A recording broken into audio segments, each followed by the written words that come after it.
Good morning, I'm Taylor Wilson, and today is Thursday, May 1st, 2025. This is The Excerpt.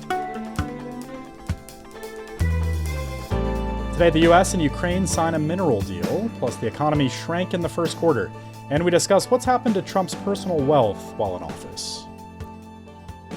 The U.S. and Ukraine said yesterday that they've signed an agreement on a joint fund to invest in Ukraine's reconstruction. A draft of the deal said it would give the U.S. preferential access to new Ukrainian natural resources deals. The accord comes after months of, at times, tense negotiations and a turbulent relationship between President Donald Trump and Ukraine's President Volodymyr Zelensky. And the deal provides for the creation of a joint U.S.-Ukrainian fund for reconstruction, which will receive 50% of profits and royalties accruing to the Ukrainian state from new natural resources permits in Ukraine. The U.S. has been Ukraine's single largest military donor since Russia's 2022 invasion, with some $72 billion in aid, according to the Kiel Institute in Germany. The country's gross domestic product, or GDP, the value of all goods and services, shrank in the first 3 months of the year. I spoke with USA Today personal finance reporter Daniel DeVise for more. Daniel, how are you today? I'm pretty well, and how are you? Pretty well. Thanks for hopping on. So let's just start with some not so hot news, though, for the U.S. economy. What did we learn from this gross domestic product news, and just how bad really was this recent quarter for the U.S. economy? The gross domestic product, which is the value of all goods and services, shrank by 0.3% in the first 3 months of the year. And the reason that's significant is that the GDP has been going up, up, up. It went up 2.5% last year, and it's been going up every single quarter, 3-month period since I think the last time it dropped was the beginning of 2022, which was a bad year in a lot of ways, but it's been going up, up, up. So this was a blow. All right. And how did economists react to this GDP news? And I guess, who do they blame this news on? Oh boy, the Democrats blame the Republicans blame the Democrats. The economists, who usually are kind of on the money with this stuff, well, they say that it has to do with there was this mass amount of importing that was happening. You know how people were talking about, oh, get your Temu stuff now while you can? I guess all these companies imported tons of stuff from overseas in anticipation of tariffs, right? And so you picture these huge warehouses all over the country. They're all filled now with products that companies imported in the first few months of the year. You kind of imagine a lot of that might have been in March when the tariff thing was really coming. And so all this stuff got imported, and that it's not domestically produced. And so it looks like there's been no stuff being produced domestically. That's kind of why it went down a little rather than go up. Well, as you say, some finger pointing here this week. Trump was quick to blame Biden after this week's numbers. What did we hear from him, and how are some pushing back against those comments? President Trump and some of his advisors said this is sort of the hangover of the Biden economy. It might be a little hard to support that because the economists all said this was a very clear thing. The tariffs themselves didn't do anything to gross domestic product, but all of these folks importing stuff were reacting to tariffs. So it was indirectly a result of the tariffs. And any economist, these are impartial people who just look at the numbers, would say it was very much Trump's fault, if you want to blame anybody. And so Democrats, of course, chimed in and said, hey, the GDP, our economy grew steadily through most of the Biden administration. And here is this, to them, a manufactured crisis. We're being put on this economic cleanse by President Trump, where the Democrats would say we didn't need that. Well, are there any, I guess, underlying or clearly obvious positive signs from the economy right now, or is it all kind of doom and gloom, Daniel? No, there's some good stuff. The PCE inflation measure came out. Also, that is a form of inflation, and it's the metric that the Fed actually follows. So it's important. It's basically consumer spending. And consumer spending went up very modestly in March. I think it was 2.3%, which is really darn good because the Fed, their target for inflation is 2% a year. A little inflation is considered to be good for you, and 2% is the target. So 2.3% PCE, personal consumption expenditures inflation in March, that is good. So people are happy about that. Lots still changing day to day. We'll keep an eye on it. Daniel DeVise covers personal finance for USA Today. Thanks, Daniel. Thank you, sir. The Supreme Court's conservatives argued religious institutions cannot be treated as second class and railed against discrimination. Concerns about opening the door to public funding for religious charter schools of all faiths reeks of hostility, one said. Its liberal justices defended the country's long-standing separation between church and state as the court yesterday debated whether to allow the nation's first religious charter school. Attorneys for the Catholic Church and Oklahoma Charter School Board and the Justice Department told the Supreme Court that allowing St. Isidore of Seville Catholic Virtual School was the natural next step following a series of recent decisions from the court. But an attorney defending the state Supreme Court's ruling rejecting the Catholic charter pointed to landmark rulings against teaching religion in public schools. Requiring Oklahoma to allow religious schools in its charter school program, he said, would be an astounding reversal from the court's time-honored precedents. The Catholic Church's appeal is just one of 3 religious rights cases the Supreme Court is deciding in the coming weeks that could increase the role of religion in public life. You can read more with a link in today's show notes. Republicans in Congress want to make it much more expensive for immigrants to seek refuge in the U.S. A new proposal would hike the price of legal immigration to pay for President Donald Trump's sprawling enforcement agenda. The House Republicans' plan would slap a $1,000 price tag on requests for asylum, require $500 payments for work authorization every 6 months, and charge immigrants hundreds of dollars if they appeal court decisions, among other fees. Immigration advocates say the proposal is punitive and unrealistic. House Judiciary Chair Republican Congressman Jim Jordan said in a committee hearing yesterday that the new fees could raise $77 billion, allowing Congress to make necessary investments in immigration enforcement in a fiscally responsible manner. In his first 100 days in office, President Trump has continued to rake in large sums of money from a number of ventures. I spoke with USA Today domestic security correspondent Josh Meyer for more on Trump's wealth and the rules around how a commander-in-chief can personally enrich themselves using the powers of office.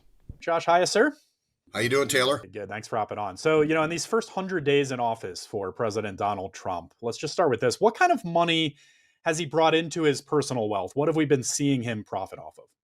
That's a very good question. Nobody that I've talked to, and I've talked to a few dozen people about this, congressional investigators, senators, I've talked to, nonprofit watchdog groups. Nobody can really tell, but what they're certain about is that it's at least hundreds of millions of dollars that Trump has brought into his own personal coffers in his first 100 days as president, which obviously is in stark contrast to most, if not all, prior presidents who sought to not profit from the office.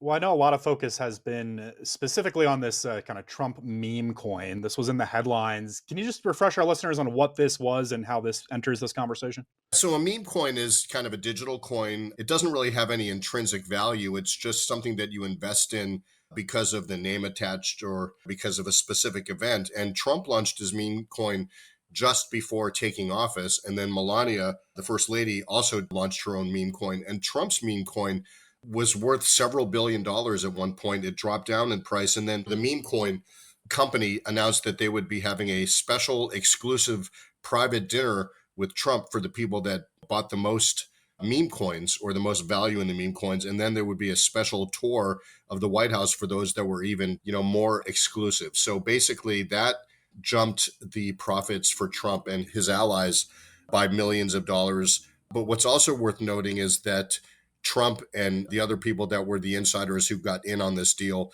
made at least $350 million in fees from the sale and purchase of the coin, according to Chain Analysis, which is a blockchain data company. Wow. So, Josh, there are rules, in theory at least, governing how a president can personally enrich themselves using the powers of office or while in office. How so? Let's get to those rules specifically, if you don't mind. And has Trump clearly skated around them? The rules for the president are different than for any other politician, and it's harder to accuse a president of the United States with conflicts of interest. He does have to file a financial disclosure form. The one for the first quarter is due in May, so we don't really know what that says. But the president of the United States, through policy, if not law, is really supposed to not profit off of the office. And there's important reasons for that. I talked to a bunch of different watchdog groups, and what they said is you want the president of the United States, and the American public would want the American president to be making policy decisions based on what's best for the country, not what's best for their own bottom line. And Trump is so different than any other president we've had in that sense that it's hard to really quantify exactly how much of a conflict of interest this is. Senator Chris Murphy of Connecticut, a Democrat, brought oversized charts to the Senate floor to denounce what he called Trump's 100 days of corruption. And he described the Trump crypto coin as, quote, the biggest scandal in the history of the American presidency. Wow, strong words. All right, so in terms of the president himself, do we hear from him at all? Josh, what's his response amid some of these worries and concerns? Well, the White House told me that the president's assets are in a trust managed by his children.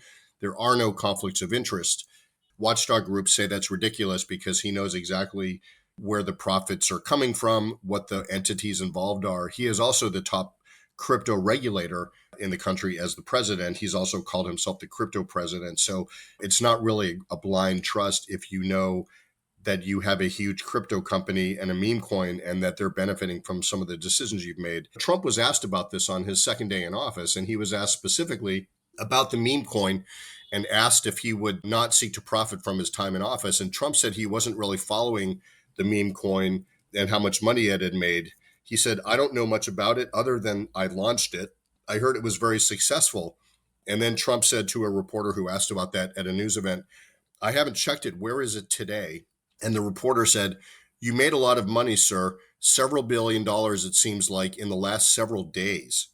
And Trump said, several billion, that's peanuts for these guys. And he pointed to the tech billionaires that were at the event with him. So Trump acknowledged that potentially he's made as much as several $billion from this, or at least a part of that. Noteworthy, he did not answer the question about whether he intended to stop trying to make money from this once he was in office. But remember, too, Trump is also making money from his many real estate ventures. He was criticized for that very heavily during his first term.